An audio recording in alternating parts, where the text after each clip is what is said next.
Are you fucking serious? I read it right.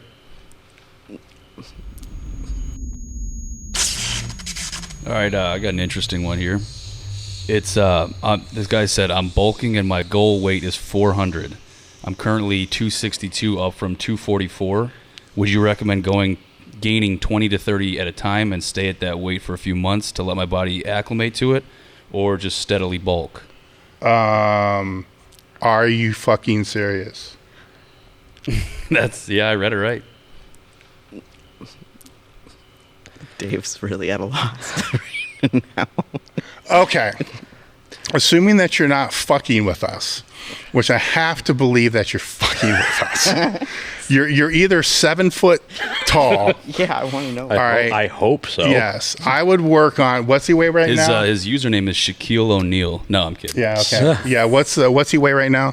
262. 262. Up from 244. All right. Go to the 75s, dude. Just hold it there. Do a few meets and see what happens.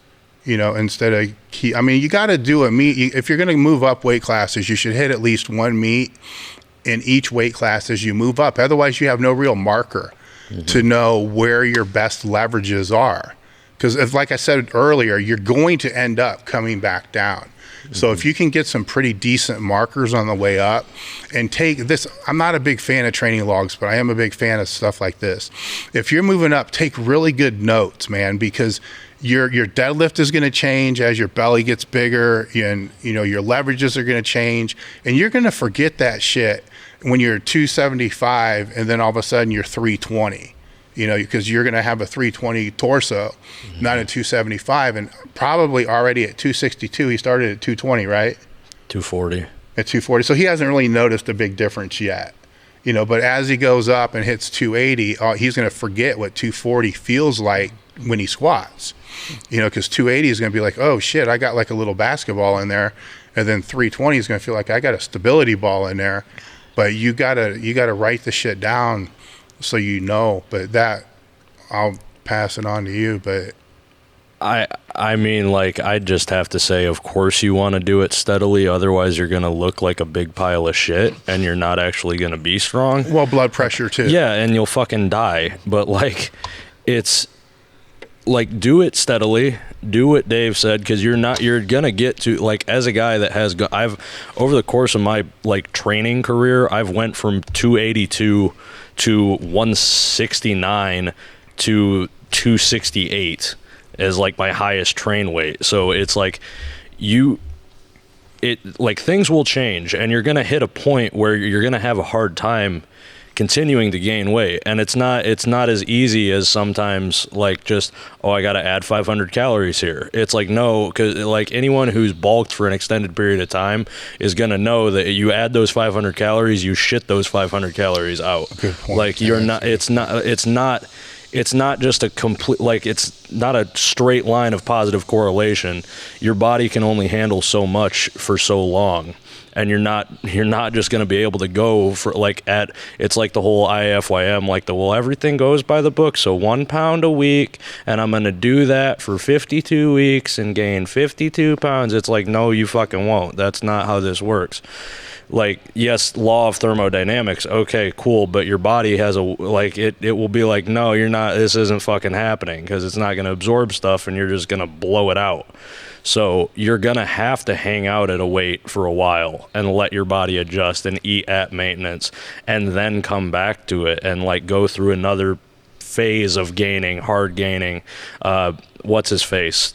Mike Israetel talks about like massing phases and like mini cuts. Like, potentially look into that type of shit, because that's a really, really good way to have a sustainable gaining of weight and not turning into a fat slob. And I mean, you might want to be he might be like 7 feet tall and a strongman competitor, but I don't know, like, even then you have to be careful with how fast you do it. Otherwise, like, you're going to have a period where like your squat's going to go up and nothing else is going to. Yeah. On the other side of this coin though, and you kind of touched on it a little bit, is there's going to come a point where the shit isn't easy.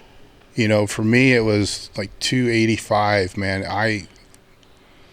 it's fucking terrible, and you're gonna run into it. We're gonna be fucking shoving snowballs and Snickers and everything down your throat, and you're still not gonna gain weight. You get to a point where your body just resists, and it doesn't matter how much.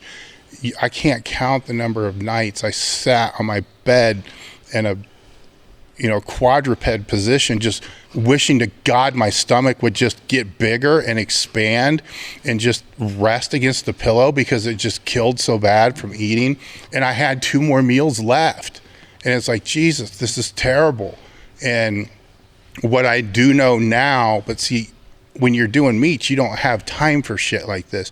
What I do now, what I would have done going back, had I had the time, is to actually do a micro diet for 4 weeks and then get the rebound off of that to break that sticking point. But when you're 6, 8 weeks out from a meet, you got no choice. You just got to force feed. And so you're with this guy, he's assuming it's going to be an easy climb to 400 pounds, which that's not necessarily the case, even though we have the highest obesity rate in the world, and people just end up being super, super obese for no reason whatsoever. But he's training, so it's not going to be as easy as he thinks. I think that these points that you're talking about, these hangout points that we're talking about, they're going to occur naturally. And then during that time period, he can just let his calories come down, and he'll probably still hold the weight. And then micro cut for, it's probably going to be at least 4 weeks. And then try to rebound back off of that. But it's going to be a process. It's going to take a lot of, it ain't fucking easy. It's harder to gain weight than it is to lose weight.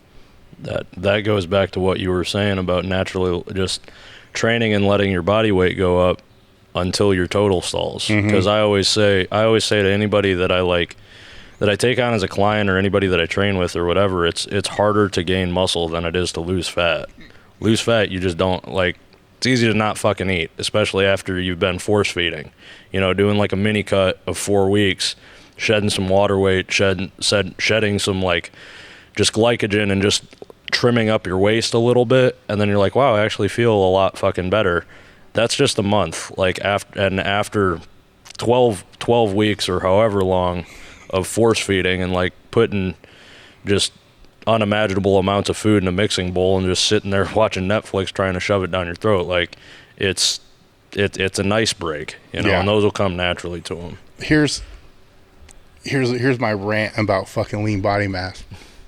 Take a non-natty bodybuilder at the amateur level, willing to do anything to put fucking muscle on, right? These guys are eating in a calorie surplus every fucking day. They're taking everything in the world, fucking IGF, growth hormone, fucking peptides, drugs out. They're taking everything in the fucking world to be able to add lean body mass, right? And they're not missing training. They're fucking resting. They're doing everything they're supposed to do. In a really good year, 12 to 15 pounds of lean body mass is a really good year. And we get these fucks that will tell us, hey, yeah, I lost 10 pounds of fat and put on 20 pounds of muscle. I'm like, you're a lying motherfucker. You don't know how to measure body fat. It takes longer, than people think. Now, if you put on 30 pounds of fat, you might be able to put on 15, 20 pounds of muscle. But even that is kind of unlikely, because muscle doesn't build like that unless you're a fucking teenager going through, a growth spurt. I mean, that's why, the obesity rate is crazy, and people are like, yeah, man, it's so easy to put on weight. It's like, what kind of mass are we talking about? Like, how easy is it to put on lean mass? It's not. No. And for women especially, women, we all know this, like, they're terrified of it, right? And then you're like, don't worry, you're not going to look like, me very easily for various reasons. And I mean, but partially because it is that much harder for you, regardless of like all kinds of things, to put on lean mass. Don't worry. Like, in fact, what's going to happen is there's going to be a point where you love lifting a lot and you want your bench to go up, and I'll look at you and I'll be like, yeah, the reason it's not is because you have no upper body mass and you are going to have to put on weight. And then, and it's just like, that's how this works. It's Cough. like, yeah, me too. That's fine. I'm doing it. Actually, what I will tell you, to go back a little bit, I did just do this thing where I ran kind of like a mini cut. And then I'm like, okay, well, here we go. And I dropped some weight, and then I was like, all right, we're, going to go forward again. And right now I almost feel, so I track this stuff because it's just like, that's what I do. I have data going back years actually. And right now, my body is it's like, yes, please. And it's like, I'm fighting because, this is my psychological crap. I'm fighting how much my body wants to put on pounds right now. If I went where I could with it, it'd probably be scary because it's just that's what I've noticed recently, and it's I'm literally a little science experiment for what we're talking about because I just did that. So we'll see.